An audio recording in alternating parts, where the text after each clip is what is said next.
नमस्कार सबको। मैं श्रीमती डिम्पल जायसवाल, सहायक आचार्य संस्कृत, MSJ कॉलेज भरतपुर। विद्यार्थियों, आज हम प्रस्तुत वीडियो में ध्वन्यालोक का अध्ययन करने जा रहे हैं। सर्वप्रथम हम प्रस्तुत वीडियो में ध्वन्यालोक का संक्षिप्त परिचय जानेंगे।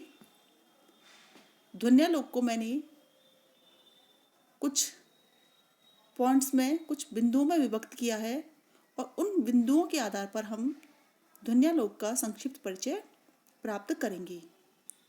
पहला बिंदु है काव्य शास्त्रीय ग्रंथ। ध्वन्यालोक एक काव्य शास्त्रीय ग्रंथ है। काव्य शास्त्रीय का तात्पर्य है ऐसे ग्रंथ जिनमें काव्य के संपूर्ण तत्वों की समीक्षा की जाती है, वे ग्रंथ काव्य शास्त्रीय ग्रंथ कहलाते हैं। ये ग्रंथ साहित्यिक ग्रंथों से अलग होते हैं। काव्य शास्त्रीय ग्रंथों के अंतर्गत काव्य के स्वरूप, काव्य के भेद, काव्य के गुण, अलंकार, रीति, शब्द शक्तियाँ, इस तरह संपूर्ण काव्य स्वरूप का जहाँ पर विवेचन किया जाता है, संपूर्ण काव्य अंगों का जहाँ पर विवेचन किया जाता है, वे ग्रंथ काव्य शास्त्रीय ग्रंथ कहलाते हैं। इस दृष्टि से प्रस्तुत ग्रंथ एक काव्य शास्त्रीय ग्रंथ है। इसके रचनाकार हैं आनंदवर्धन आचार्य। तो ध्वन्यालोक की रचना आचार्य आनंदवर्धन ने की है। उन्होंने प्रस्तुत ग्रंथ को उद्योतों में विभक्त किया है। उद्योत, कोई भी ग्रंथ जब लिखा जाता है तो उसे हम अध्यायों में विभक्त करते हैं या सर्गों में विभक्त करते हैं। तो ये अध्याय, सर्ग, उल्लास आदि ये ग्रंथ के भाग होते हैं जिनमें ग्रंथ को विभक्त किया जाता है। तो ध्वन्यालोक ग्रंथ को विद्यार्थियों उद्योतों में विभक्त किया है। ध्वन्यालोक में कुल 4 उद्योत हैं। तो ध्वन्यालोक 4 उद्योतों में विभक्त किया गया आचार्य आनंदवर्धन विरचित एक काव्य शास्त्रीय ग्रंथ है। स्पष्ट है? ध्वन्यालोक कैसा ग्रंथ है? काव्य शास्त्रीय ग्रंथ है जिसकी रचना आचार्य आनंदवर्धन ने की है। इस ग्रंथ को आचार्य आनंदवर्धन ने 4 उद्योतों में विभक्त कर अपने मंतव्य को प्रस्तुत किया है। ध्वनि संप्रदाय का ग्रंथ। ध्वन्यालोक ध्वनि संप्रदाय का ग्रंथ है। मैंने काव्य प्रकाश के अंतर्गत आपको बताया था कि काव्य की आत्मा के संबंध में प्राचीन काल से ही काव्य शास्त्रियों में मत वैविध्य रहा। सभी आचार्यों ने अपने अपने मतानुसार काव्य की आत्मा या मूल स्वरूप के बारे में अपने विचार व्यक्त किए। किसी ने रस को काव्य की आत्मा माना, किसी ने शब्द और अर्थ को काव्य की आत्मा माना, किन्हीं ने रीति को काव्य की आत्मा माना, वक्रोक्ति को काव्य की आत्मा माना।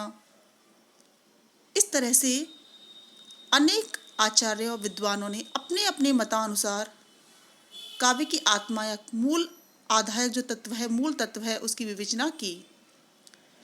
ध्वन्यालोक के अंतर्गत आचार्य मम्मट ने ध्वनि को काव्य की आत्मा माना है, ध्वनि को काव्य का मूल तत्व माना है, जीवन आधायक तत्व माना है। इसलिए जो प्रस्तुत ग्रंथ है वह ध्वनि संप्रदाय का ग्रंथ माना जाता है, क्योंकि प्रस्तुत ग्रंथ में आचार्य मम्मट ने ध्वनि संप्रदाय की स्थापना की है। इसीलिए आचार्य आनंदवर्धन, तो इसलिए आचार्य आनंदवर्धन को ध्वनि संप्रदाय का प्रतिपादक भी माना जाता है। आचार्य आनंदवर्धन ने ध्वन्यालोक को 3 भागों में विभक्त किया है। उन्होंने जब अपने काव्य की रचना की तो उन्होंने एक पैटर्न अपनाया। उस पैटर्न के अकॉर्डिंग उन्होंने इसे 3 भागों में विभक्त किया: कारिका, वृत्ति एवं उदाहरण। प्रारंभ में उन्होंने कारिकाएं प्रस्तुत की हैं। उन कारिकाओं की व्याख्या स्वरूप वृत्तियां प्रस्तुत की हैं तथा वृत्तियों को सुंदर रूप में प्रस्तुत करने के लिए, समझाने के लिए आचार्य आनंदवर्धन ने अनेक उदाहरणों का प्रयोग किया है। आचार्य आनंदवर्धन ने अपनी कृति में जिन उदाहरणों का प्रयोग किया है उनमें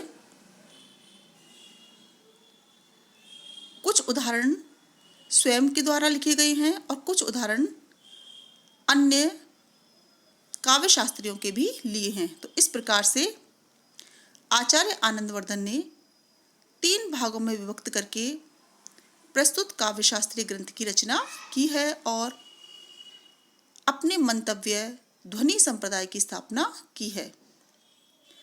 आचार्य आनंदवर्धन ने न केवल ध्वन्यालोक ग्रंथ की रचना की है अपितु अन्य अनेक ग्रंथों की रचना भी की है। तो इस प्रकार से वे अत्यधिक मेधावी और श्रेष्ठ काव्य शास्त्रीय आचार्य के रूप में, रचनाकार के रूप में जाने जाते हैं। तो इस तरह से हमने प्रस्तुत वीडियो में आचार्य आनंदवर्धन विरचित ध्वन्यालोक ग्रंथ का संक्षिप्त परिचय प्रस्तुत किया। ध्वन्यालोक शब्द का, ध्वन्यालोक पद का जब हम विग्रह करते हैं, संधि विच्छेद करते हैं तो ध्वनि प्लस आलोक, ध्वनि का प्रकाश, आलोक प्रकाश। तो नाम से भी स्पष्ट होता है कि संपूर्ण ग्रंथ में ध्वनि पर ही प्रकाश डाला गया है।